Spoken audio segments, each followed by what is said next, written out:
In an affluent Connecticut suburb, a 58-year-old mother was about to face the most humiliating moment of her life. What started as hosting a celebration dinner took a shocking turn when she came face to face with her son's casual dismissal. Sarah Williams wasn't your typical suburban housewife. For 25 years, she had managed her family's success, her Harvard law degree gathering dust, while she orchestrated their privileged lifestyle. When she encountered her son's friends calling her just a housewife, she discovered something that would transform everything. What began as a dinner party would become a legal battle that would rock the Connecticut establishment forever. Before we jump back in, tell us where you're tuning in from, and if this story touches you, make sure you're subscribed, because tomorrow I've saved something extra special for you. Sarah Williams smoothed the linen tablecloth one final time, her fingers tracing the pressed edges she'd ironed that morning. The dining room gleamed under the soft glow of the chandelier, crystal glasses catching light, silver polished to perfection, and the centerpiece of white orchids she'd driven 30 minutes to find arranged with the precision of a magazine spread. 25 years of hosting had taught her that details mattered, even if no one noticed them anymore. "Mom, they're here!" Michael's voice carried from the foyer, followed by the sound of expensive shoes on hardwood floors. At 25, her son had inherited his father's confidence and her own sharp intelligence, though lately Sarah wondered if he'd also inherited Robert's tendency to take invisible work for granted. She checked the beef Wellington in the oven, perfectly golden, exactly as she'd practiced twice this week. The timing had to be flawless. Michael's promotion at the investment firm was worth celebrating, and she wanted everything perfect for his friends. These young professionals intimidated her in ways she couldn't quite articulate, their casual discussions of seven-figure deals and corner offices making her feel like a relic from another era. "Something smells incredible," Tyler Morrison announced as the group swept into the dining room. Tall and impeccably dressed, Tyler worked in consulting and spoke with the easy authority of someone who'd never doubted his place in the world. "You've outdone yourself, Mrs. Williams." Sarah smiled, wiping her hands on her apron. "Thank you. Please, sit wherever you'd like." The conversation flowed around the table like wine. Talk of mergers, market volatility, and weekend trips to the Hamptons. Sarah moved between kitchen and dining room, serving courses with practiced efficiency, while Robert scrolled through emails on his phone, occasionally grunting agreement with the younger men's observations about Federal Reserve policy. "So Tyler," Michael said, cutting into his beef, "when are you finally going to settle down? Find yourself a nice housewife like my mom?" Sarah paused in the doorway, a bottle of wine in her hands. Tyler laughed, shaking his head. "God, no, I need someone with actual ambition, you know. Someone building something meaningful with their life." He gestured vaguely around the immaculate dining room. "No offense to your mom, but I couldn't date someone who's just a housewife. What would we even talk about?" The wine bottle felt suddenly heavy in Sarah's hands. Michael chuckled, nodding enthusiastically. "I totally get that. You need intellectual equals. Someone with real career goals." "Exactly," chimed in Alex, another of Michael's colleagues. "I mean, it's nice that some women want to just stay home, but I need someone who understands the real world. The pressure, the competition. Someone who gets what it means to actually work for a living." Sarah's chest tightened. She retreated to the kitchen, setting the wine down with trembling hands. Through the doorway, she could hear the conversation continuing. "You guys are lucky your moms chose that life," Tyler was saying. "Made things easier for your dad's careers. But honestly, I think women who just stay home are kind of wasting their potential. Like, what's the point of going to college if you're just going to end up planning dinner parties?" Michael's laugh cut through Sarah like glass. "True, though I have to admit, Mom makes it look pretty easy. She's always got time for everything." Easy? The word echoed in Sarah's mind as she stared at the kitchen where she'd spent the last 3 days preparing for this evening. Easy, like the 25 years she'd spent managing every detail of their lives, was some kind of extended vacation. Easy, like coordinating schedules, managing finances, and maintaining relationships, was effortless entertainment. "The thing is," Alex continued, his voice carrying clearly from the dining room, "women who stay home get kind of diminished, you know? They lose touch with reality. They don't understand what real pressure feels like." Sarah's hands gripped the marble countertop. Real pressure. She thought of the years juggling Michael's school schedules with Robert's travel demands, the nights spent nursing sick children while managing household crises, the careful budgeting that had allowed Robert to take professional risks because she'd eliminated every other variable from his life. "I honestly don't know how they fill their days," Tyler said. "I mean, how long does it take to do laundry and make dinner?" The young men erupted in laughter, and Sarah heard Michael join in, her son, who had never questioned where clean clothes appeared in his drawers or how meals materialized on the table. Her son, who had benefited from every invisible hour she'd invested in creating the stable foundation that had launched his successful career. She found herself moving mechanically, clearing plates while the conversation shifted to their latest professional conquests. No one noticed her efficiency, the way she anticipated needs before they were voiced, or how she'd orchestrated an entire evening around their comfort. She was wallpaper. Functional, unremarkable, easily overlooked. Later, after the guests had left with effusive thanks for the amazing evening, Sarah began the familiar ritual of cleanup. Robert had disappeared to his study with a whiskey and his laptop, muttering about overseas markets. Michael had gone out for drinks with friends, kissing her cheek and saying, "Thanks, Mom. You're the best." The compliment felt hollow now, a pat on the head for a job well done, the kind of acknowledgement one might give a particularly efficient housekeeper. Sarah loaded the dishwasher in silence, her movements automatic after decades of practice. The kitchen, her domain, felt smaller somehow. When had she become so thoroughly invisible in her own life? When had her contributions become so minimal that they warranted casual dismissal by 20-something men who had never managed anything more complex than their own ambitions? She was wiping down the counters when she remembered the storage room.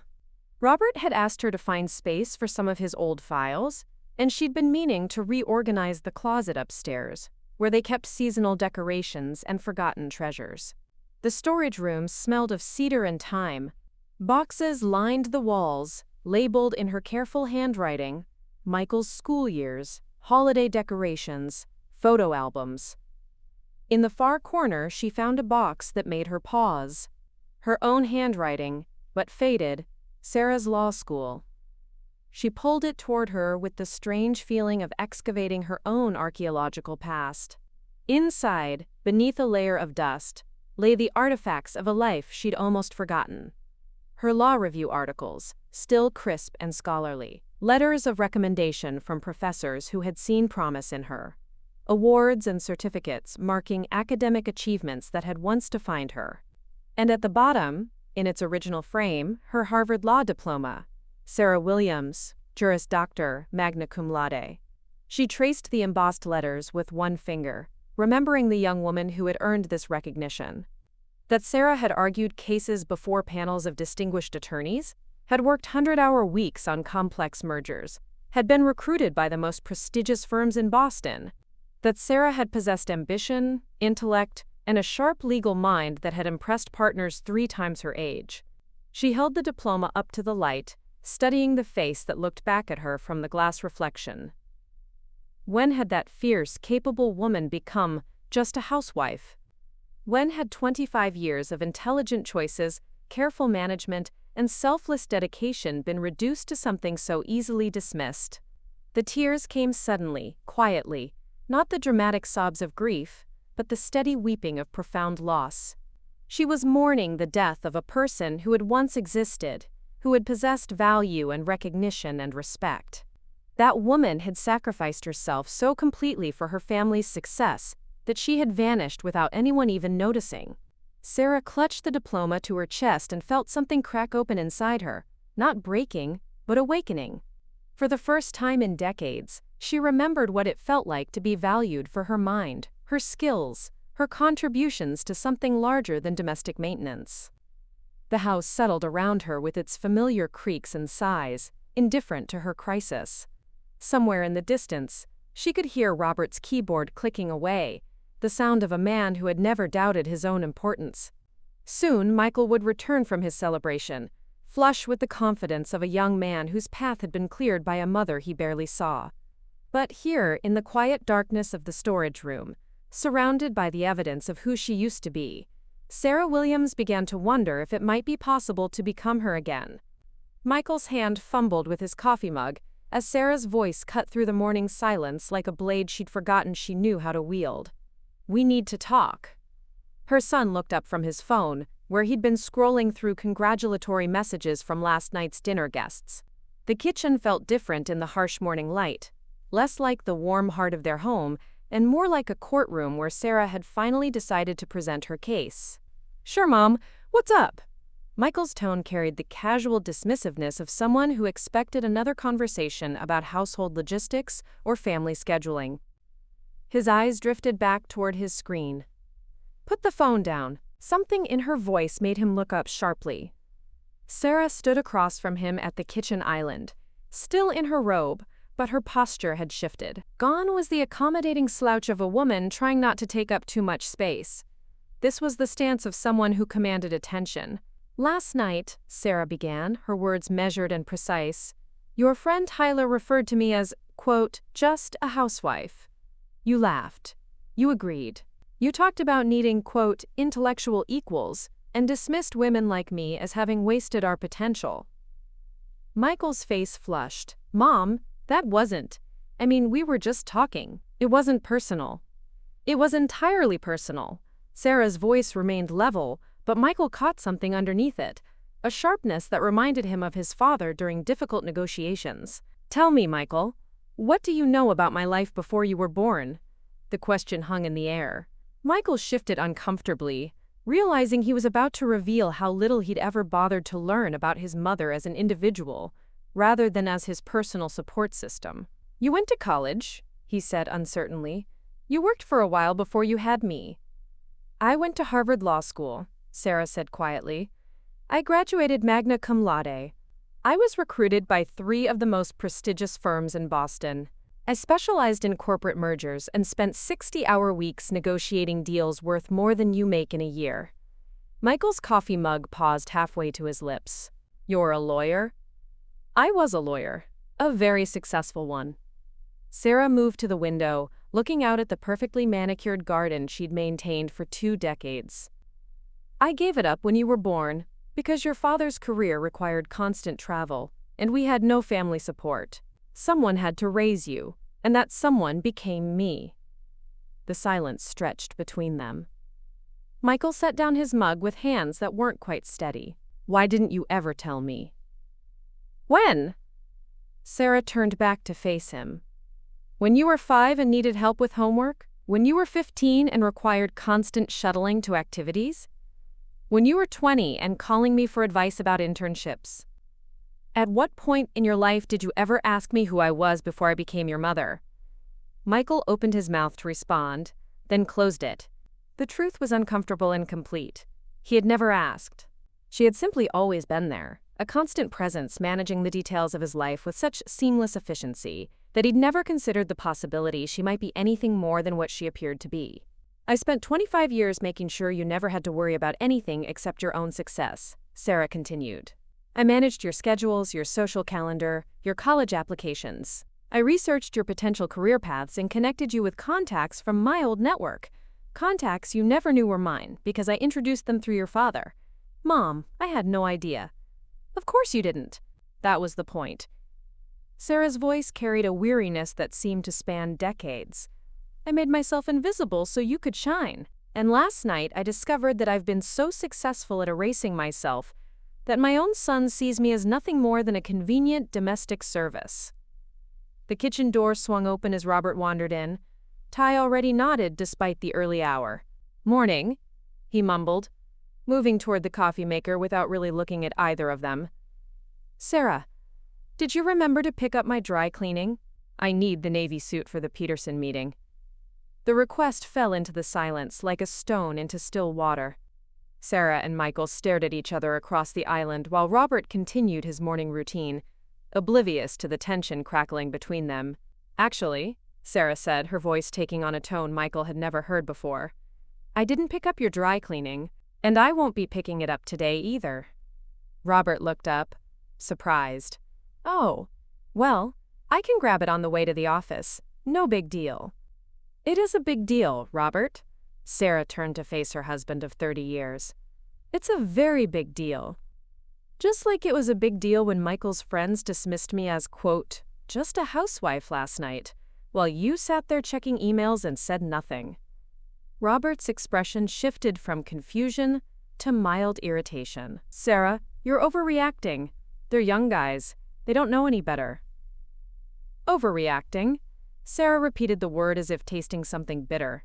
I'm overreacting to being dismissed as worthless by my own family. That's not what happened. That's exactly what happened. Sarah's composure finally cracked, revealing the raw hurt underneath. Do you know what I did yesterday, Robert? I spent 3 days planning a perfect dinner party.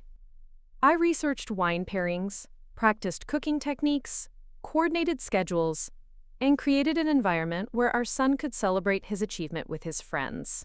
And not one person at that table, including you, acknowledged that this required any skill, effort, or intelligence whatsoever.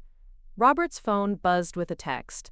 He glanced at it instinctively, and Sarah's eyes flashed with something dangerous. Don't you dare look at that phone! The authority in her voice made both men freeze. This wasn't the accommodating woman who had spent decades managing their lives with gentle suggestions and careful coordination. This was someone else entirely. I have given you 25 years of my life, Sarah continued, her voice gaining strength. 25 years of my intelligence, my energy, my professional expertise, and my complete dedication. I have managed your household, raised your son, maintained your social calendar, and supported your career at the complete expense of my own identity. And somehow, I have become so invisible in this process that my own family sees me as nothing more than a convenient service provider. Michael found his voice. Mom, I'm sorry. I didn't know. You didn't know because you never asked. Neither of you has ever asked. Sarah looked between her husband and son, seeing them clearly for perhaps the first time in decades. When was the last time either of you inquired about my thoughts, my interests, my goals, or my dreams? When did you last consider that I might be a person with needs and ambitions beyond making your lives easier? The question hung in the air unanswered because they all knew the truth. It had been years, possibly decades, since either man had considered Sarah as anything more than the efficient manager of their domestic lives. Robert cleared his throat. Sarah, I appreciate everything you do, you know that. Do I? Because yesterday I felt like hired help at my own dinner party. And last night I realized that my own son is so ashamed of who I've become that he couldn't even defend me when his friends dismissed me as worthless. Michael's face crumpled. I'm not ashamed of you, Mom. I never thought about it like that. No, Sarah said quietly, you never thought about it at all. And that's the problem.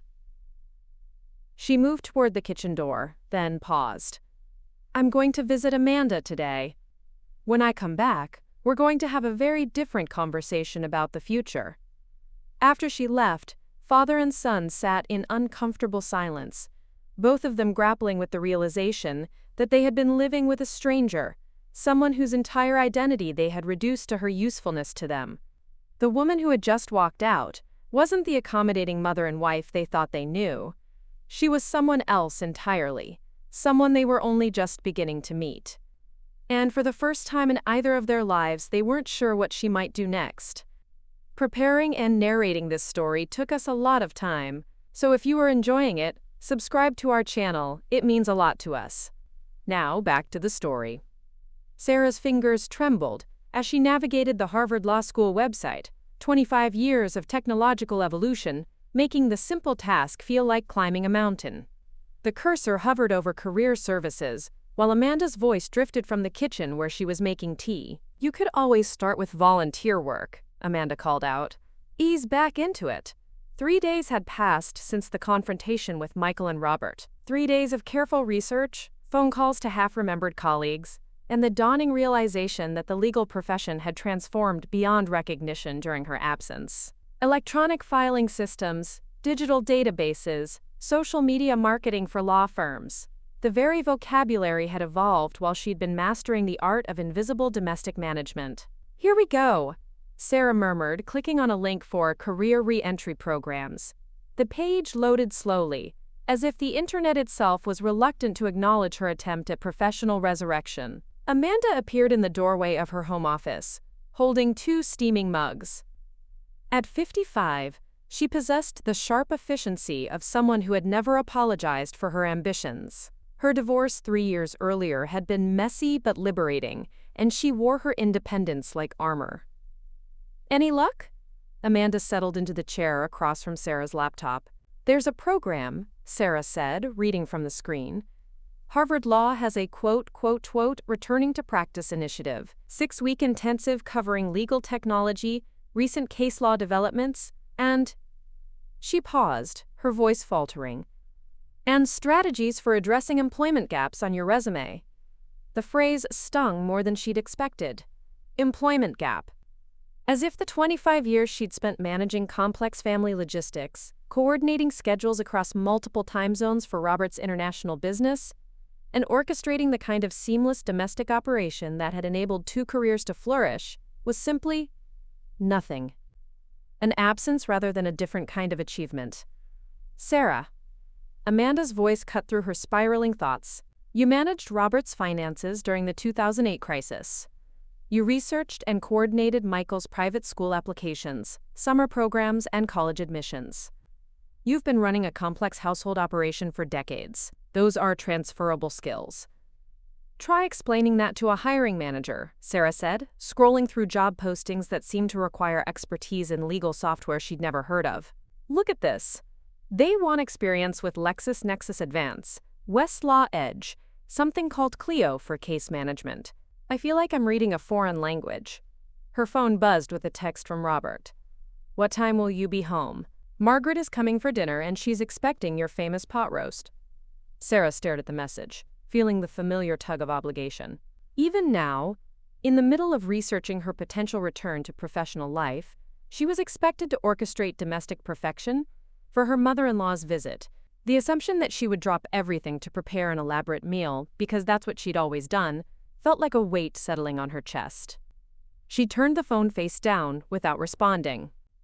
"I keep thinking about something Tyler said," Sarah murmured, returning her attention to the laptop screen. "About women who stay home getting quotes diminished. Losing touch with reality." "Tyler's a 25-year-old consultant who probably can't balance his own checkbook," Amanda said sharply. "What does he know about reality?" But Sarah was already clicking on another link. An article from the Harvard Business Review titled, "The Maternal Wall: How Motherhood Affects Women's Career Advancement." Her eyes widened as she read statistics about hiring discrimination, the wage gap for mothers versus childless women, and the career penalties for employment gaps. "Listen to this," she said, reading aloud. "Women who take extended career breaks face significant challenges re-entering the workforce, including employer skepticism about their commitment and current skills, age discrimination, and the assumption that their priorities have permanently shifted toward family responsibilities." Amanda leaned forward. "Keep reading." "A recent study found that mothers are 79% less likely to be hired, 100% less likely to be promoted, offered $11,000 less in salary, and held to higher performance standards than childless women with identical qualifications." Sarah's voice grew quieter with each statistic. 79% less likely to be hired, Amanda, just for being a mother." The silence that followed felt heavy with recognition. Sarah was facing not just her own rusty skills and technological gaps, but a systematic bias against everything she represented. A middle-aged mother attempting to reclaim professional relevance after decades of domestic focus. "But here's what Tyler and his friends don't understand," Amanda said after a moment. "You didn't lose your intelligence when you became a mother. You applied it differently." Sarah's phone buzzed again. This time it was Michael. "Mom, can you call the dry cleaner? Dad's Navy suit has a stain, and he needs it for tomorrow's meeting." The casual assumption that she would handle this minor crisis, that she was always available for such requests, crystallized something inside her. She was simultaneously too diminished to be taken seriously professionally and too indispensable to be allowed her own priorities. She opened a new browser tab and searched for "workplace discrimination against mothers legal cases." The results filled her screen, story after story of women facing retaliation for pregnancy, being passed over for promotions after having children, dealing with the subtle and overt biases that Tyler and his generation wielded so casually. One headline caught her attention. Tech company settles discrimination suit for $10 million after emails surface calling working mothers liability. Sarah clicked through to read the full article, her legal mind awakening as she absorbed the details. The case involved systematic discrimination, women being excluded from important meetings after returning from maternity leave, comments about their divided attention, and performance reviews that suddenly became critical after they had children. "Amanda," she said slowly, "what if the problem isn't that I've been out of practice for 25 years? What if the problem is that I've been experiencing discrimination for 25 years, and I just didn't recognize it because it was happening in my own home?" Amanda set down her tea mug. "What do you mean?" "Michael's dismissal, Robert's assumptions, even my own internalization of being just a housewife. It's all part of the same system that discriminates against working mothers. I didn't leave the legal profession because I wasn't good enough. I left because the profession and society made it impossible for women like me to succeed without sacrificing everything else." The realization felt like a door opening in her mind. For 25 years, she had carried the internalized belief that she had chosen domestic life because she wasn't strong enough, ambitious enough, or capable enough to manage both career and family. But reading these cases, seeing the systematic nature of the discrimination, she began to understand that her choice had been constrained by forces much larger than personal weakness. Her phone rang. Robert's name appeared on the screen. "Are you going to answer it?" Amanda asked. Sarah looked at the phone, then at the laptop screen filled with evidence of the challenges she would face returning to law, then at the article about workplace discrimination that was making her legal instincts hum with recognition. She declined the call. "I'm not ready to go back to being someone's employee," she said suddenly. "I'm not ready to beg for opportunities from people who will see my motherhood as a liability, and my career gap as proof of diminished capacity. So what are you thinking?" Sarah turned back to the laptop and opened a new search. Pro bono legal work opportunities, Connecticut. "I'm thinking," she said, her voice growing stronger with each word, "that maybe the best way to prove my worth isn't to apologize for who I've become, but to use everything I've learned to help other women facing the same discrimination that drove me out of the profession in the first place." The search results populated her screen.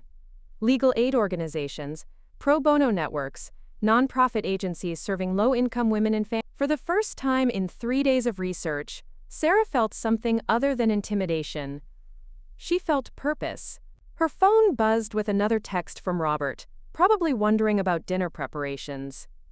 This time, she didn't even look at it. Instead, she clicked on a link for the Connecticut Women's Legal Advocacy Network and began reading about their current cases. Somewhere in those cases, she sensed, was her path back to herself.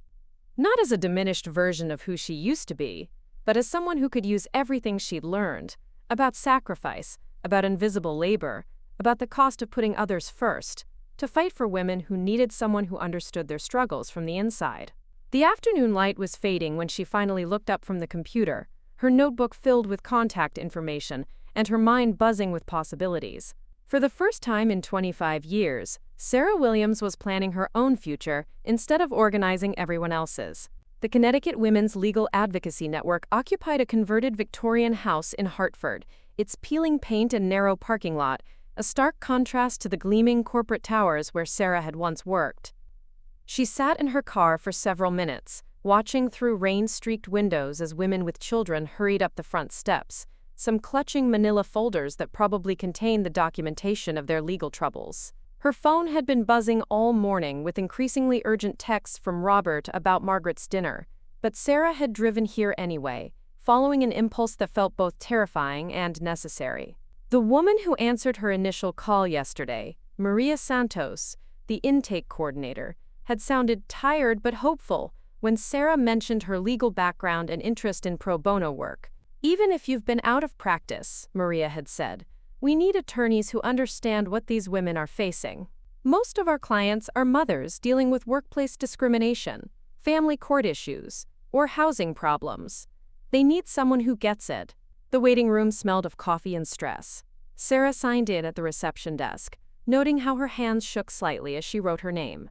Around her, women waited with the particular exhaustion of people fighting systems larger than themselves.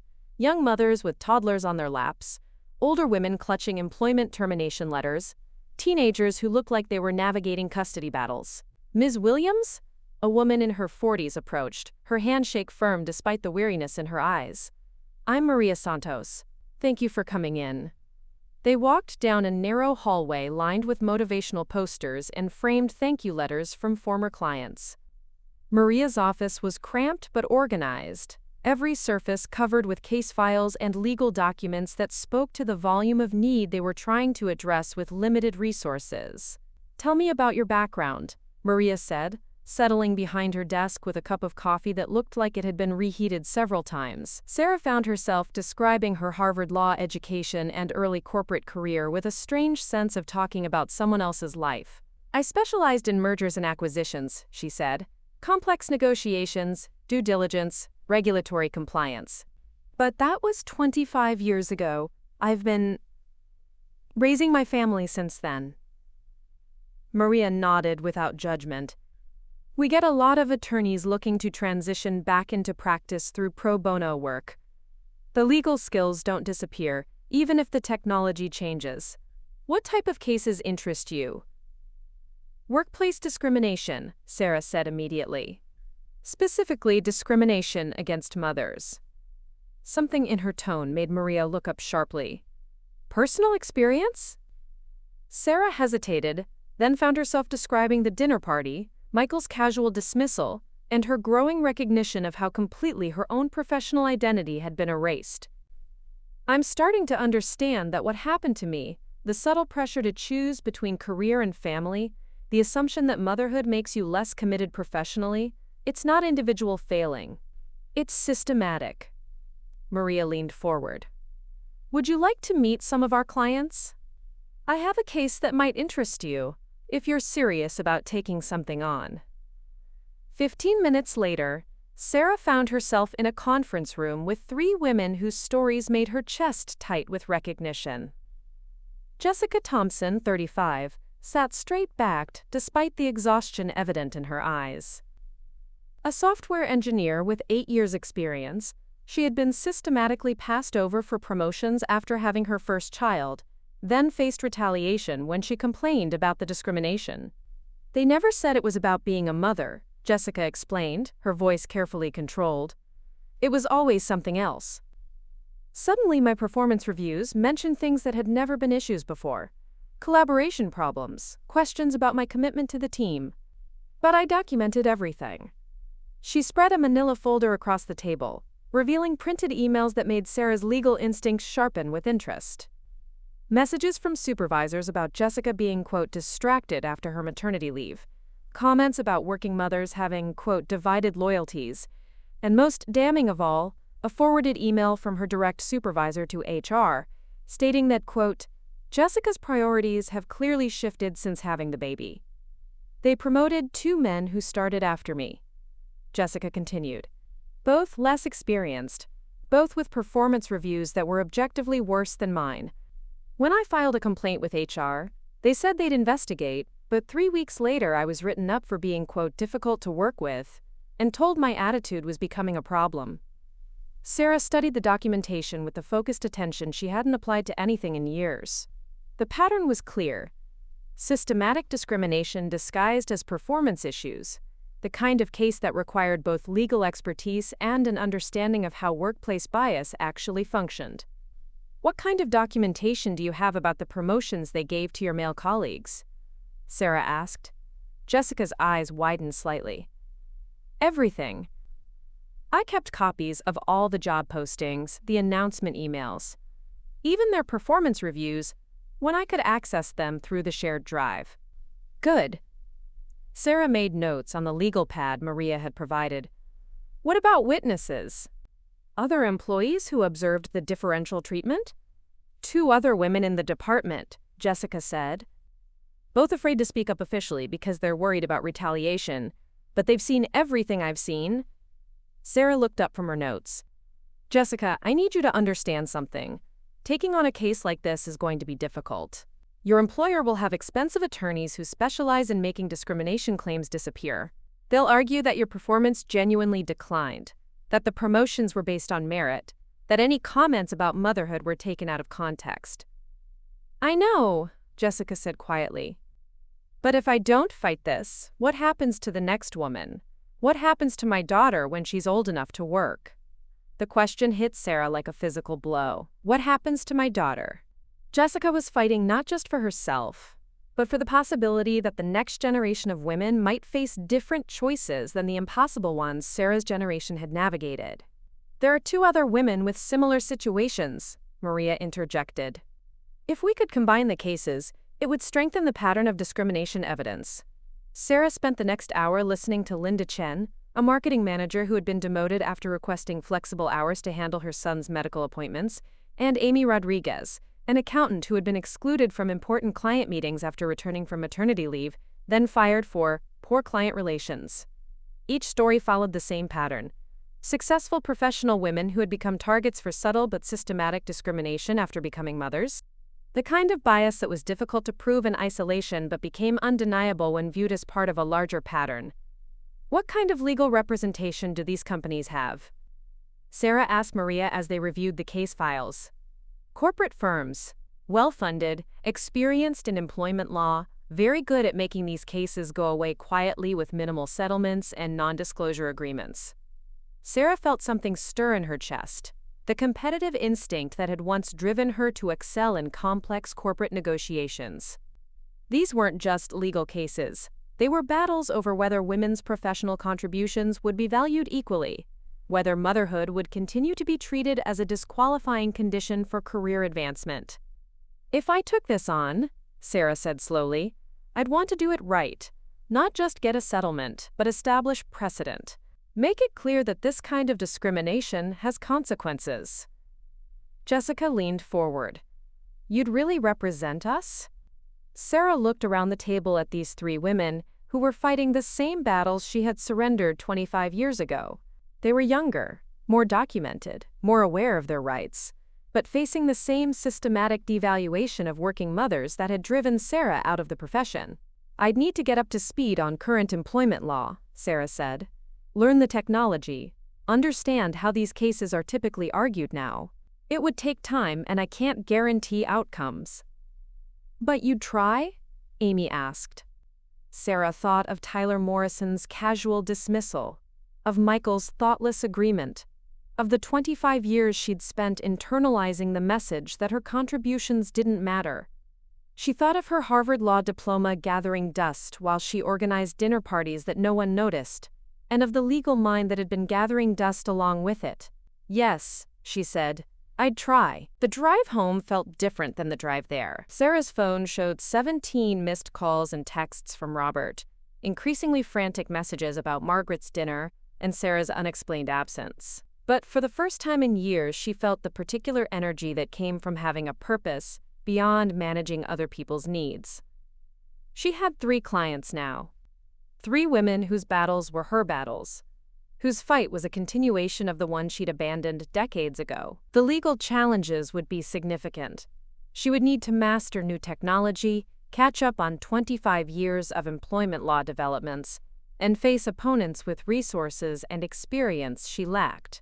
But she also had something those opponents didn't have: a deep, personal understanding of exactly what her clients were fighting against, and 25 years of accumulated anger about how completely society undervalued the contributions of women like them.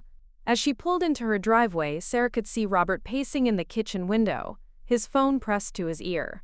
Margaret's car was already in the driveway, which meant she was late for a dinner she hadn't prepared, for a responsibility she hadn't agreed to take on. For the first time in 25 years, that felt like someone else's problem to solve. Sarah's fingers hesitated over Judge Patricia Williams' contact information, the business card yellowed with age but the phone number still legible. 27 years had passed since their last conversation, a brief congratulatory call when Sarah had landed her position at Morrison & Associates. Patricia had been disappointed then about Sarah's choice to leave public interest law for corporate work. What would she think about Sarah's complete abandonment of the profession? The phone rang twice before a familiar voice answered. Judge Williams' chambers. This is Sarah Williams. Sarah Chen, from your 1997 clerkship class. I was wondering if the judge might have a few minutes to speak with me. The pause felt eternal. Please hold. Sarah paced her newly established home office, a converted guest bedroom where she'd installed a desk salvaged from the garage and surrounded herself with legal pads and the discrimination case files. Michael had watched her transformation of the space with something approaching awe, as if seeing his mother claim professional territory in their home had forced him to recognize her as someone beyond his personal support system. Sarah Chen. Patricia's voice carried the authority of someone who had spent decades making complex legal decisions. I wondered if I'd ever hear from you again. Judge Williams, Patricia, please, we're both too old for formalities. I heard through the grapevine that you left Morrison and Associates years ago. Family reasons? Sarah closed her eyes. I had a son. My husband traveled constantly, and we had no family support. I thought I'd take a few years off and then return, but… She let the sentence hang. 25 years, Patricia said gently. I know. I've watched several brilliant women make similar choices.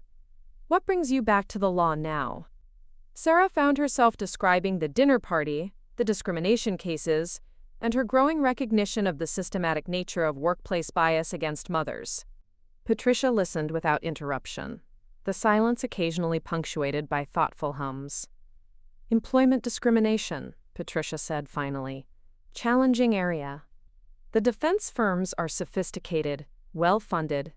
You'll be facing attorneys who've been practicing this specialty for decades while you've been… Raising my family, Sarah finished.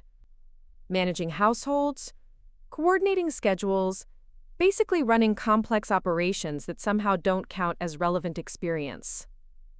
Patricia's laugh was sharp with recognition. I see you've maintained your edge. Good. You'll need it. When can you come see me? 2 days later, Sarah sat in Patricia's chambers, a wood-paneled office that radiated the authority of someone who had broken significant barriers in the legal profession. At 68, Patricia moved with the careful precision of someone who had never been able to afford a misstep, her gray hair pulled back in the same severe style Sarah remembered from their clerkship days. Your timing is interesting, Patricia said, reviewing the case files Sarah had brought. I've been seeing more employment discrimination cases recently. The legal landscape has evolved significantly since you were practicing. She pulled out a thick binder. Title VII jurisprudence has expanded considerably. The Supreme Court's decisions in Young v. UPS and Nassar have changed how we analyze discrimination claims. You'll need to understand these developments.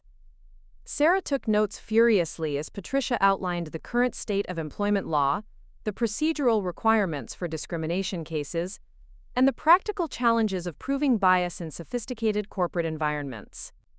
The technology has changed everything, Patricia continued. Electronic discovery, digital communications, social media evidence. Your opponents will use every technological advantage to overwhelm you with data and procedural complexity. I've been researching legal databases, Sarah said. Westlaw, LexisNexis. It's intimidating, but I'm learning. Patricia studied her with the same intensity Sarah remembered from their clerkship conferences. Sarah, I need to ask you something directly. Why are you really doing this? After 25 years out of practice, you could volunteer for legal aid, do simple pro bono work, ease back into the profession gradually. Why take on complex employment discrimination cases against corporate defendants? Sarah met her former mentor's gaze steadily. Because I understand what these women are facing in ways that attorneys who've never experienced discrimination can't. I know what it feels like to have your professional identity completely erased, to be dismissed as just a mother while managing complex operations that require significant skill and intelligence. Patricia nodded slowly. And you're angry. I'm furious, Sarah admitted, but it's focused fury. I want to channel 25 years of accumulated anger about how society undervalues women's contributions into legal arguments that force recognition of systematic discrimination. Good, Patricia said. You'll need that anger.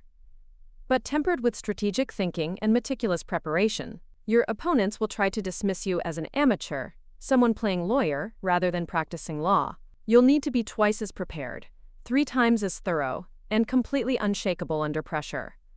Sarah left the courthouse with a reading list that would occupy her for weeks, and the beginning of a strategy for taking on cases that seemed impossibly complex just days before.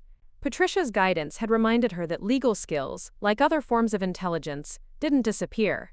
They simply needed to be retrained and refocused. Sarah's hand trembled slightly as she signed her name on the employment discrimination lawsuit filing, the pen feeling both foreign and familiar in her grip. The clerk's office in Hartford buzzed with the usual mix of attorneys, paralegals, and pro se litigants, but Sarah felt conspicuously out of place in her carefully chosen navy suit, professional enough to command respect, conservative enough to avoid drawing unwanted attention to her re-entry into practice. Williams versus Tech Forward Solutions, Inc. The clerk read aloud, stamping the filing with the decisive thunk that made the lawsuit officially real.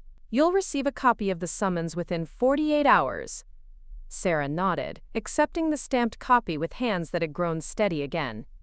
25 years after leaving the law, she was officially representing Jessica Thompson, Linda Chen, and Amy Rodriguez in what would likely become the most complex legal battle of her career. Her phone buzzed as she walked down the courthouse steps. David Hayes, the text message read, followed by a phone number. Counsel for Tech Forward. We should talk.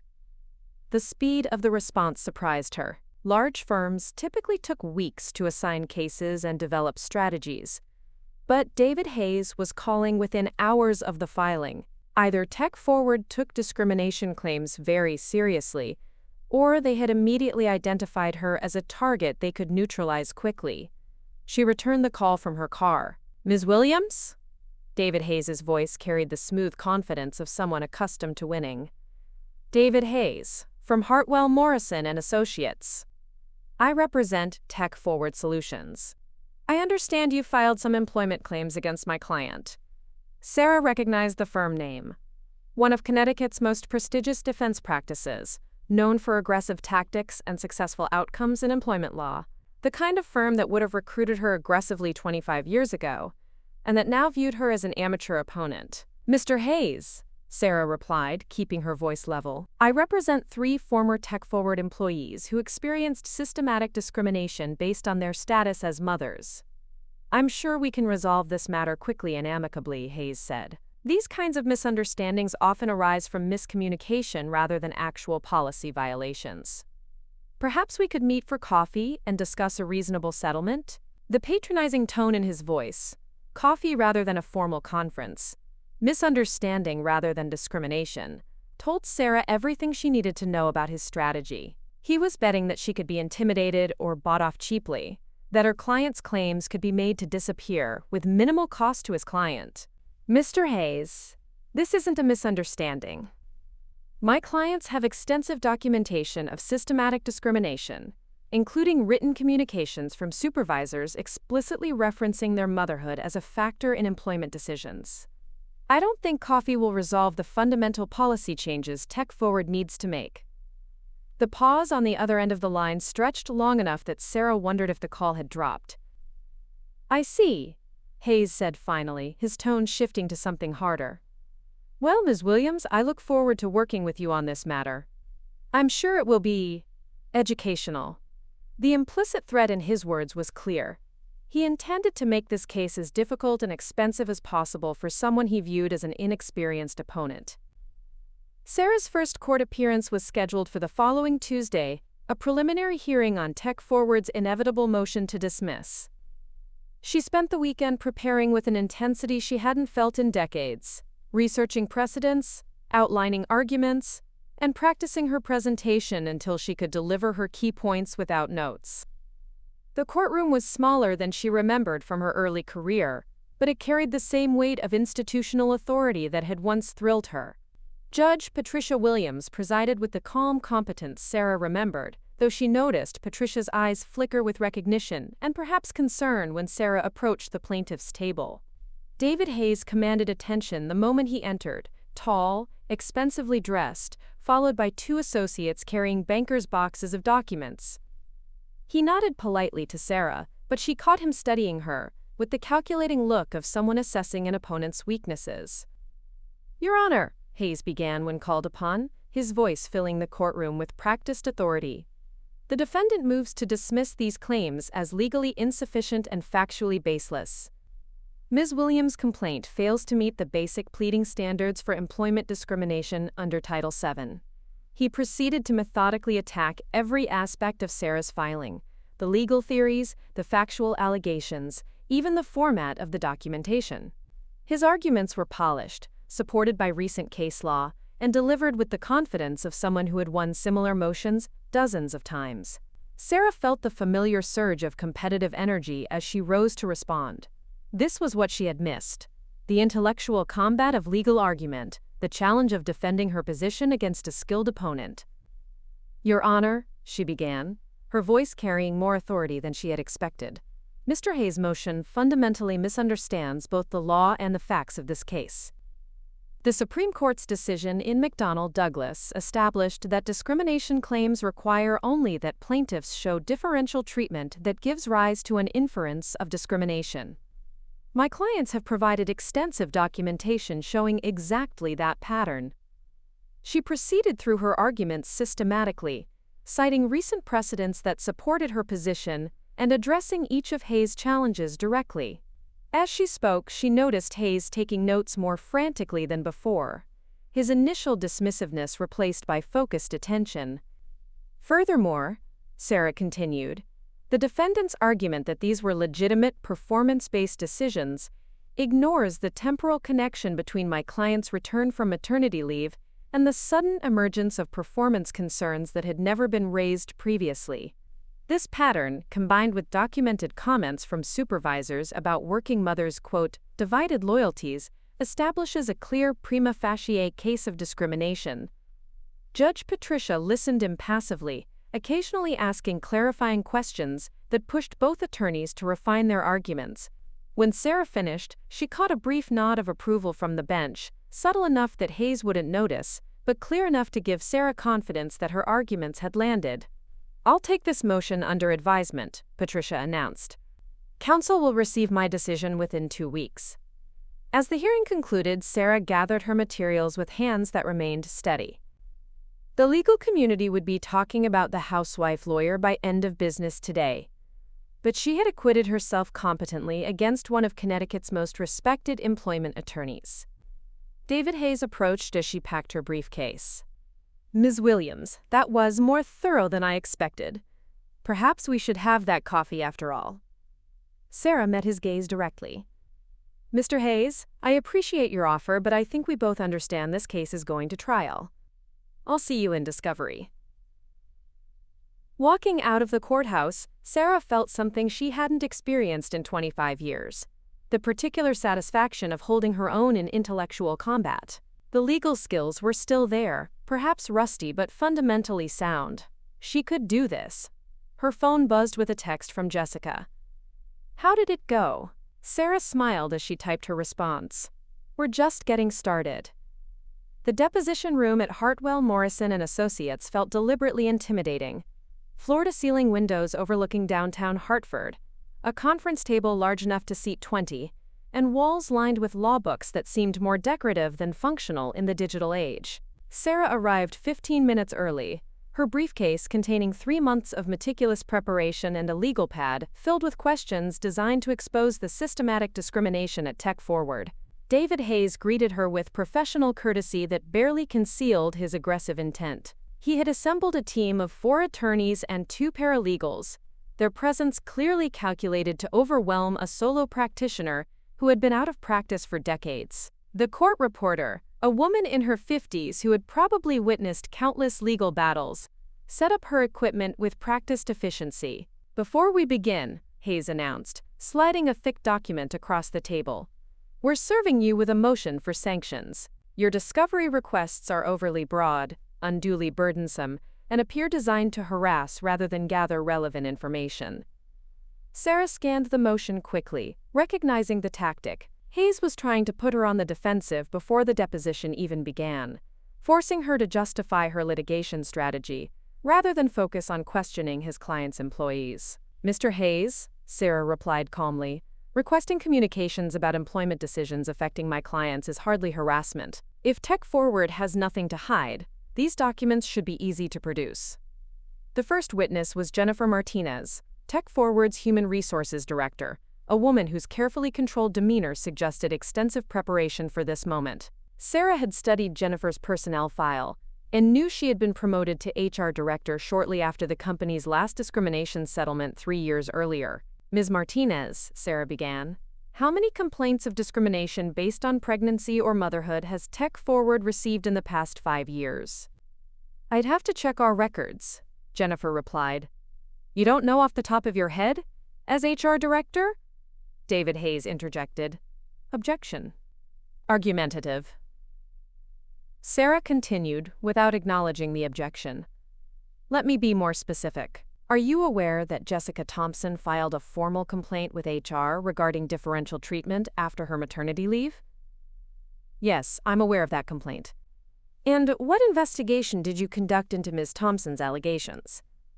Jennifer's composure flickered slightly. We interviewed the relevant supervisors and reviewed her performance evaluations. Did you interview any of Ms. Thompson's colleagues who might have witnessed the differential treatment she described? We spoke with some colleagues. Sarah consulted her notes. Ms. Martinez, I have here the complete HR file for Jessica Thompson's complaint. Can you point me to any documentation of interviews with her colleagues? The pause stretched uncomfortably long. I believe those conversations were informal. Informal conversations about a formal discrimination complaint? And no records were kept of these informal conversations? David Hayes was taking notes furiously now, clearly recognizing that his client's witness was struggling. Sarah pressed her advantage. Ms. Martinez, let me show you Exhibit 15. An email from Marcus Webb, Ms. Thompson's direct supervisor, sent 3 weeks after her complaint was filed. Sarah slid the document across the table. Please read the highlighted portion aloud. Jennifer's voice was barely audible. Jessica has become increasingly difficult to work with since filing her complaint. Her attitude toward management has changed significantly. Ms. Martinez, would you characterize an employee becoming, quote, difficult to work with immediately after filing a discrimination complaint as potential retaliation? That's not necessarily. Did Tech Forward take any steps to investigate whether Mr. Webb's assessment of Jessica's attitude might be influenced by the fact that she had filed a complaint against him? The question hung in the air. Sarah could see Hayes weighing whether to object, ultimately deciding that any intervention would only highlight how badly this was going for his client. I don't recall specific steps being taken in that regard. The deposition continued for 6 hours, with Sarah systematically documenting Tech Forward's failure to investigate discrimination complaints, their pattern of negative performance reviews following maternity leaves, and the company's practice of promoting less qualified male employees over women with children. But Hayes had his own strategy. During the lunch break, Sarah's phone rang with a call from Michael. Mom, I just got a weird call at work. Someone asking questions about you. Whether you really graduated from Harvard Law.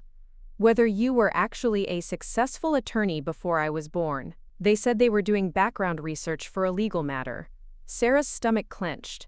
Hayes was trying to discredit her personally, hoping to find evidence that she had exaggerated her qualifications, or that her career gap indicated professional incompetence. What did you tell them? I told them to call you directly if they had questions about your background. But Mom, why would opposing counsel be investigating you personally? Because they can't win on the merits of the case, Sarah said, her anger sharpening her focus. They're hoping to distract from their client's discriminatory practices by attacking my credibility. When they reconvened after lunch, Hayes had regained his confidence. Ms. Williams, before we continue, I'd like to address some concerns about your qualifications to handle complex employment litigation. Sarah felt the familiar surge of competitive energy. Mr. Hayes, my qualifications are a matter of public record. Perhaps you'd prefer to focus on your client's documented discrimination rather than engaging in personal attacks. I'm simply noting for the record that you've been out of active practice for 25 years. Don't you think your clients deserve representation from someone more current? The patronizing tone was designed to rattle her, to make her defensive about her career gap. Instead, Sarah smiled. Mr. Hayes, I've spent 25 years experiencing exactly the kind of discrimination my clients faced. I understand their struggles in ways that someone who's never been marginalized professionally simply cannot. That's not a weakness in my representation. It's a strength. Hayes' expression shifted slightly, recognizing that his attack had backfired. The afternoon session revealed the depth of Tech Forward's problems. Internal emails discussed the motherhood penalty openly, supervisors complained about having to accommodate working mothers, and performance reviews showed clear patterns of bias following maternity leaves. But the personal cost was mounting. Sarah's phone buzzed constantly with messages from Robert about missed social obligations, household responsibilities that weren't being managed, and his growing frustration with her new priorities. That evening, she found him waiting in the kitchen with an expression she hadn't seen before. Not just annoyance, but something approaching panic. "Sarah, we need to talk. This case is consuming your life. You missed Margaret's birthday dinner, you haven't been available for any of the social events that are important for my business relationships, and now I'm hearing from people in town that you're involved in some kind of contentious lawsuit.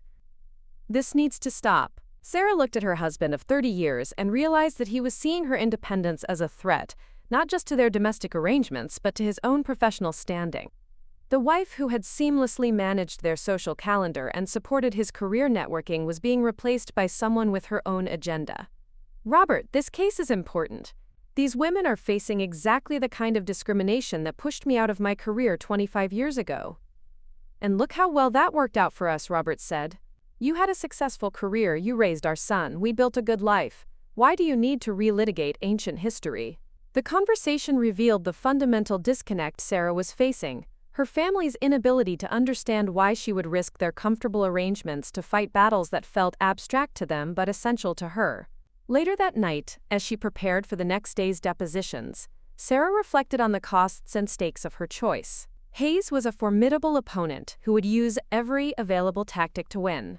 Her family relationships were straining under the pressure of her new independence, and the legal system itself seemed designed to punish women like her, who dared to challenge discriminatory practices. But the evidence was mounting in their favor, and for the first time in 25 years, Sarah Williams was fighting for something that felt worthy of the sacrifice. The ultimatum came on a Tuesday evening in March, delivered with the cold precision Robert typically reserved for difficult business negotiations. Sarah was reviewing deposition transcripts at the kitchen table when he entered, carrying a glass of scotch, and wearing the expression of a man who had reached his breaking point. "I've scheduled couples therapy for Thursday," he announced without preamble. "Dr. Sullivan has an opening at 7. You need to choose, Sarah, this case or our marriage." Sarah looked up from the transcript of Tech Forward's CEO, admitting that working mothers create scheduling challenges we'd prefer to avoid. The legal momentum was building in their favor, but Robert's words hit her like ice water. "That's not a choice anyone should have to make," she said quietly. "It's the choice you've already made," Robert shot back. "You've missed 3 client dinners, Margaret's birthday, the Hartford's anniversary party. People are asking me where my wife is, and I have to explain that she's playing lawyer with some discrimination case that's consuming our entire lives." "Playing lawyer?" The phrase escaped Sarah's lips with dangerous quiet. Robert set down his scotch with deliberate care. "Sarah, you've been out of practice for 25 years. This case is beyond your capabilities, and it's destroying everything we've built together. You're embarrassing yourself and damaging my professional relationships in the process." The kitchen fell silent except for the tick of the antique clock Sarah had found at an estate sale 15 years earlier. She realized that Robert's objection wasn't really about time or attention. It was about control. For 3 decades, she had been the perfect corporate wife, managing their social calendar, maintaining relationships that supported his career, and ensuring that his professional life ran without domestic complications. Now she was someone else entirely, someone with her own agenda, her own battles, her own identity that existed independently of his needs.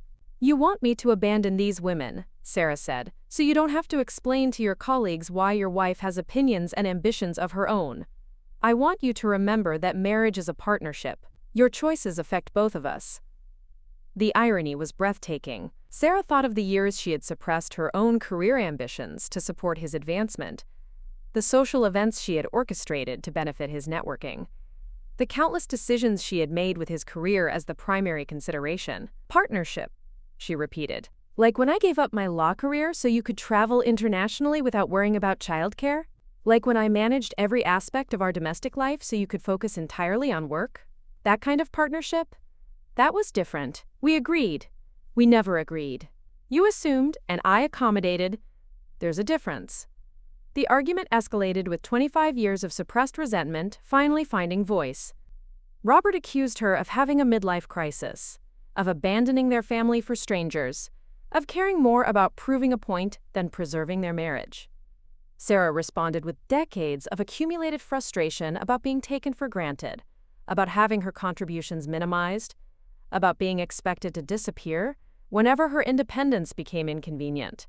Michael found them in the kitchen at midnight, both exhausted from hours of circular arguments that had resolved nothing. "What's going on?" he asked, taking in his parents' positions on opposite sides of the kitchen island, like adversaries in a negotiation. "Your mother has decided that her legal case is more important than our family," Robert said. Michael looked between his parents with an expression Sarah had never seen before. Not the casual dismissiveness of the dinner party, but something approaching adult comprehension of complex emotions. "Dad," Michael said slowly, "when I was applying to business school, who researched the programs? Who coordinated the campus visits, managed the application deadlines, and edited my essays?" Robert looked confused. "Your mother did that, obviously. And when you were up for partner track, who managed all the social events with the senior partners' wives? Who made sure our house was perfect for entertaining? Who researched everyone's interests so you could make conversation?" "Michael, what's your point?" "My point is that Mom has been managing complex projects and supporting other people's careers for decades. She's good at this stuff. Really good. And instead of being proud that she's using those skills to help other women, you're upset because it's finally benefiting someone other than us." The observation hung in the air. Sarah stared at her son, recognizing the moment when a child truly sees their parent as a complete person rather than just a support system. "Mom," Michael continued, turning to face her directly, "I need to apologize. Not just for the dinner party, but for 25 years of not seeing you. I benefited from everything you sacrificed, and I never even recognized it as sacrifice. I thought you chose domestic life because you weren't capable of anything else." Sarah felt tears she hadn't allowed herself during weeks of legal battles and marital tension. "But I understand now," Michael said. "You didn't choose between career and family. You were forced to choose because the system doesn't support women who want both. And now you're fighting to change that system so other women won't face the same impossible choice." Margaret Williams chose that moment to make her entrance. At 85, Robert's mother moved with the careful deliberation of someone whose body had aged faster than her mind. She had been staying with them for the past week while recovering from a minor surgery, which meant she had witnessed the household tension firsthand. "Robert," Margaret said, her voice carrying the authority of someone who had raised children during much less enlightened times, "sit down and listen to your wife." "Mother, this is exactly my business." Margaret lowered herself into a kitchen chair with the careful movements of someone managing arthritic joints. "Sarah, tell him about the case you're working on." For the next 30 minutes, Sarah described Jessica Thompson's documentation of discrimination, Linda Chen's demotion after requesting medical accommodations for her son, and Amy Rodriguez's exclusion from client meetings after maternity leave. Margaret listened with the focused attention of someone who had lived through decades of women's workplace struggles. "Robert," Margaret said when Sarah finished, "I worked as a school secretary for 15 years after you children were grown. Do you know why I took that job?" Robert shook his head. "Because I regretted not having my own career, my own identity beyond being your father's wife and your mother. I watched brilliant women of my generation disappear into domestic life, and I promised myself that if I ever had the chance to support a woman fighting for professional recognition, I would take it." She turned to Sarah with eyes that held both approval and regret. "You're doing what I never had the courage to do. Don't let anyone, including my son, convince you to stop." The kitchen fell silent, except for the steady tick of the clock.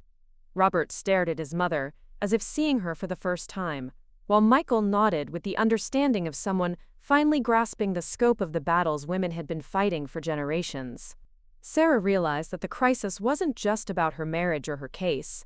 It was about whether her family could evolve to support her independence rather than just benefit from her sacrifice. The Hartford Superior Court felt different on the morning of trial, more charged, more consequential than during the preliminary hearings. Sarah arrived 2 hours early, her briefcase containing 3 months of depositions, expert witness reports, and meticulously organized exhibits that would either vindicate her clients or confirm her critics' assessment that she was an amateur playing in a professional arena.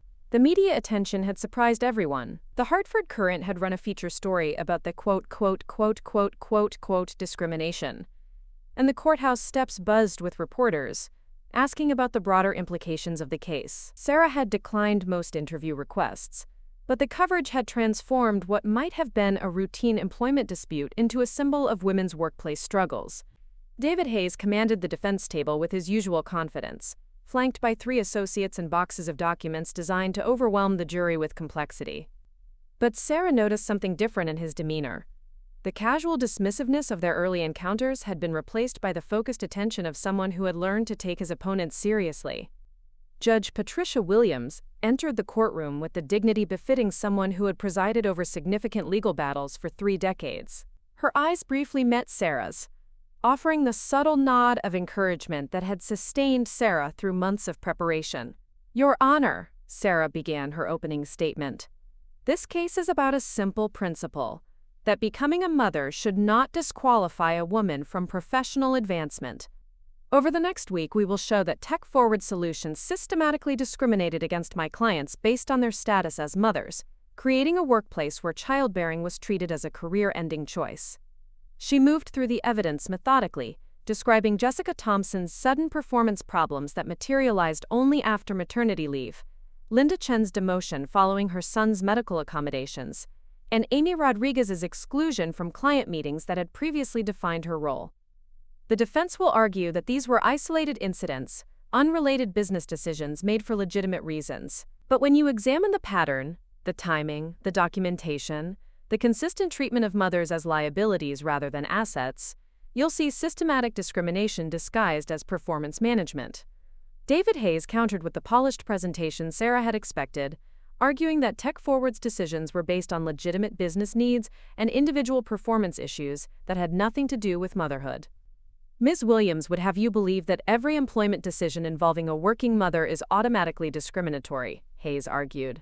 But companies must be able to make personnel decisions based on performance, availability, and business requirements. The plaintiff's own documentation shows declining performance metrics and workplace conflicts that justified the employment actions they're challenging. The first day of testimony established the factual foundation Sarah had built through months of discovery. Jessica Thompson took the stand with the controlled composure of someone who had lived with discrimination's daily indignities while documenting them meticulously. "After my maternity leave," Jessica testified, "my supervisor began questioning my commitment to the team. Meetings that I had previously been essential to were scheduled during my pump breaks. When I requested reasonable accommodations for nursing, I was told it showed my, quote, priorities had shifted." Hayes cross-examined aggressively, focusing on Jessica's performance metrics and attempting to establish that her complaints were motivated by disappointment over missed promotions rather than actual discrimination.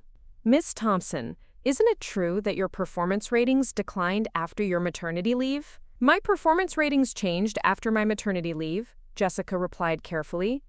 "But the metrics being used to evaluate me also changed. Suddenly, availability for after-hours meetings became a significant factor, even though my work quality remained high." Sarah's direct examination had prepared Jessica for this attack. "Ms. Thompson, did Tech Forward apply these new availability metrics to your male colleagues who had young children?" Number. In fact, Brad Morrison left early twice a week for his son's soccer practice, and Mark Chen worked from home Fridays to spend time with his family. Neither was marked down for availability concerns. The pattern continued through Linda Chen's testimony about her demotion after requesting flexible hours for her son's medical appointments, and Amy Rodriguez's account of being systematically excluded from client interactions after returning from leave. But it was the documentary evidence that proved most damaging to Tech Forward's defense. Sarah methodically introduced emails, performance reviews, and internal communications that revealed the company's discriminatory attitudes toward working mothers. Your Honor, I'd like to present Exhibit 23, an email from defendant's HR director to the CEO regarding company policy on maternal accommodations. Sarah read the email aloud. We need to be careful about setting precedents with these accommodation requests. Working mothers tend to have ongoing availability issues that impact team dynamics and client service. Perhaps we should consider these factors more heavily in our hiring and promotion decisions. The email hung in the courtroom air like an indictment. Hayes objected strenuously, arguing the communication was taken out of context, but the damage was evident in the jury's expressions.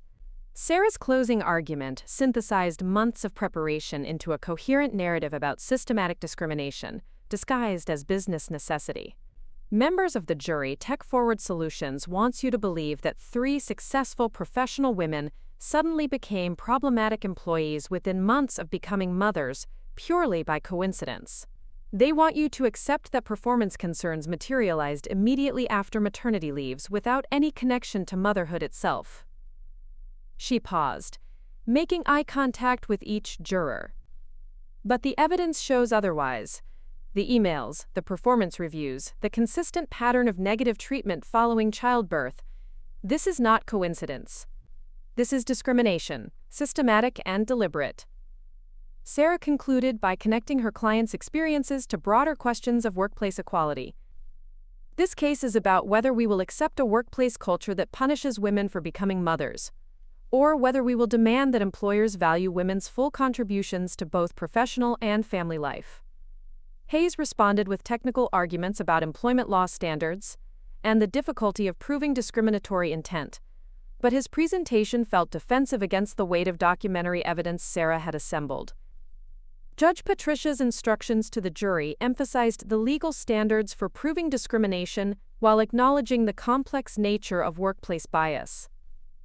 As the jury retired to deliberate, Sarah felt the particular exhaustion that follows months of intense preparation, culminating in a few crucial days of trial. Michael had attended every day of testimony, watching his mother demonstrate the legal skills he had never known she possessed. During a recess, he approached the plaintiff's table with an expression of unmistakable pride. "Mom," he said quietly, "I had no idea you were this good at this." Sarah smiled, recognizing that her son was finally seeing her as a complete person rather than just his support system. "I'm still learning," she replied. But 25 years of managing complex family situations turned out to be excellent preparation for managing complex legal cases. The jury deliberated for 6 hours before returning with their verdict.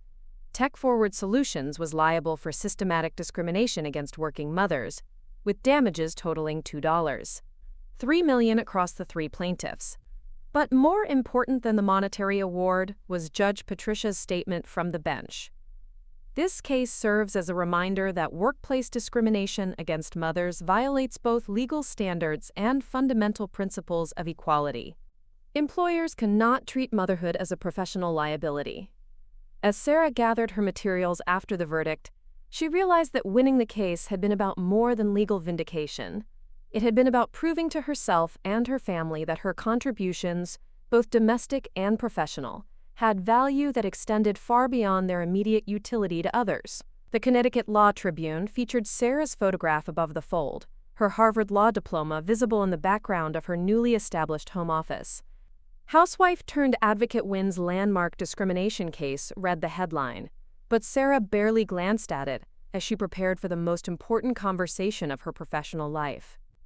6 months had passed since the Tech Forward verdict, and the ripple effects continued to expand. Jessica Thompson had been promoted to senior engineer at a competing firm. Linda Chen had started her own consulting practice with the confidence that came from having her discrimination validated by a jury. Amy Rodriguez was pursuing her MBA, funded by her settlement, determined to break through barriers at a higher level. But the victory had cost Sarah her marriage. Robert had filed for divorce 3 weeks after the trial, citing, quote, irreconcilable differences that really meant his inability to accept a wife with independent ambitions. The separation was painful, but oddly liberating. Sarah no longer had to apologize for her professional commitments or minimize her achievements to accommodate someone else's insecurity. "Ms. Williams?" The voice belonged to Dean Rebecca Martinez of Harvard Law School, calling from her office in Cambridge. "We've been following your case with great interest. Would you be available to speak at our Women in the Law Symposium next month?" Sarah smiled, remembering the young woman who had graduated magna cum laude from this same institution 30 years earlier, full of ambition and unaware of the impossible choices that lay ahead. "I'd be honored," she replied. The phone call was followed by others. Law schools wanting her to speak about career reentry, women's organizations seeking her perspective on workplace discrimination, and legal aid societies hoping she would take on similar cases. The woman who had been dismissed as just a housewife was suddenly in demand as an expert on the very issues that had driven her from the profession decades earlier. Michael knocked on her office door, carrying 2 cups of coffee, and wearing the slightly sheepish expression that had become familiar since his emotional awakening during the trial. "Morning, Mom. How's the new practice coming?" Sarah gestured around the office she had expanded to accommodate her growing caseload. 3 more employment discrimination cases sat on her desk, each representing women whose stories echoed her own experience of professional marginalization. The irony wasn't lost on her. The legal skills she had thought were obsolete had made her uniquely qualified to fight the very discrimination that had ended her first career. "I've got a call with a potential client in an hour," Sarah said. Software engineer from Stanford, facing retaliation after filing a pregnancy discrimination complaint. Sound familiar? Michael settled into the chair across from her desk, studying his mother with the mixture of pride and bewilderment that had characterized their relationship since the trial. "You know what's weird? I used to think you gave up your career for us. But now I'm wondering if you were actually preparing for this one." The observation was more insightful than Sarah had expected from her formerly self-absorbed son. The years of managing household crises, coordinating complex schedules, and advocating for her family's needs had indeed prepared her for the patient, detail-oriented work of employment law. 25 years of invisible labor, Sarah mused. Turns out it was excellent training for representing invisible women. Margaret Williams arrived for their weekly lunch meeting, moving slowly but with the satisfaction of someone whose advocacy had helped change her daughter-in-law's life. At 85, Margaret had become Sarah's most enthusiastic supporter, often accompanying her to speaking engagements and serving as living proof that women's potential shouldn't be limited by age or circumstance. "Any word from Robert?" Margaret asked without preamble. Sarah shook her head. Robert had made it clear that her professional success felt like a personal betrayal, as if her independence diminished his own accomplishments. The therapy sessions had been brief and unsuccessful. Robert wanted the old Sarah back, while Sarah had no intention of returning to invisibility. "He's dating someone," Michael offered reluctantly. "Younger. Works in marketing but says she wants to focus on family when they get serious." Margaret snorted with disapproval. "Some men never learn." The conversation was interrupted by Sarah's phone buzzing with a text from Amanda. "Turn on Channel 8. You're famous again."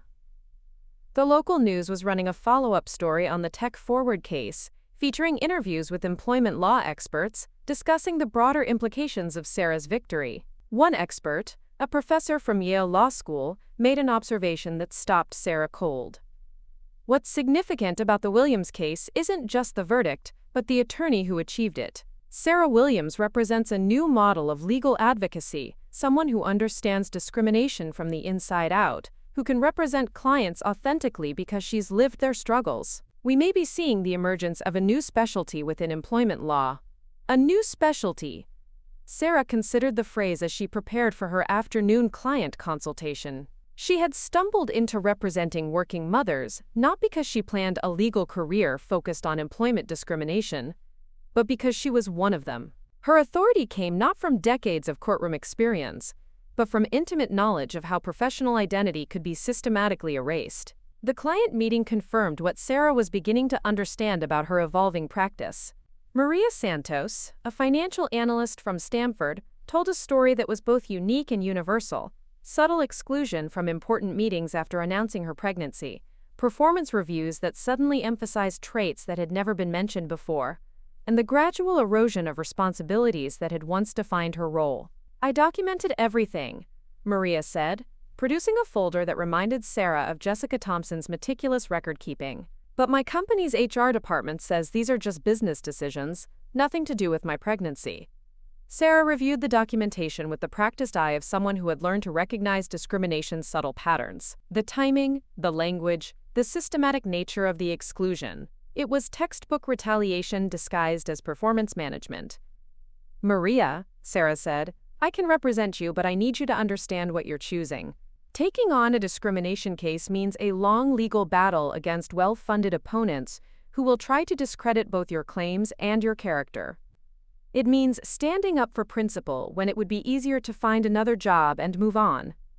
"But if I don't fight," Maria replied, "what happens to the next pregnant woman at my company? What happens to my daughter when she's old enough to work?" The question echoed Jessica Thompson's words from months earlier, the refrain that had become central to Sarah's understanding of her new mission. Each case wasn't just about individual justice, but about slowly changing a system that treated motherhood as professional disqualification. As Maria left with a retainer agreement and a promise to begin building her case, Sarah reflected on the unexpected trajectory of her life. The woman who had been dismissed as just a housewife had found her way back to the law through the very discrimination that had driven her away. Her authority came not from uninterrupted career advancement, but from the hard-won wisdom of someone who had experienced professional marginalization and refused to accept it as inevitable. That evening, Sarah stood at the podium of the Hartford Women's Bar Association, looking out at an audience of female attorneys spanning multiple generations. Some were young associates still navigating early career challenges. Others were partners who had fought their own battles for recognition, and still others were women considering re-entry after extended career breaks. "The question I'm asked most often," Sarah began, "is whether it's ever too late to reclaim your professional identity. My answer is that it's never too late to fight for what you believe in, but it's also never too early to recognize that your worth isn't defined by others' recognition of your contributions." She paused, making eye contact with women whose stories she could read in their expressions. The exhaustion of managing impossible expectations, the frustration of being undervalued, the courage required to keep fighting when the system seemed designed to defeat them. "I spent 25 years believing that my domestic contributions were less valuable than professional achievements. I was wrong. The skills I developed managing a household, advocating for my family, and coordinating complex logistics were exactly the skills I needed to become an effective employment attorney. Nothing was wasted. Everything was preparation." The applause that followed felt different from the polite recognition Sarah had received at countless social events over the years. This was the appreciation of women who understood that her victory was also theirs, that her refusal to accept marginalization had created space for others to assert their own worth.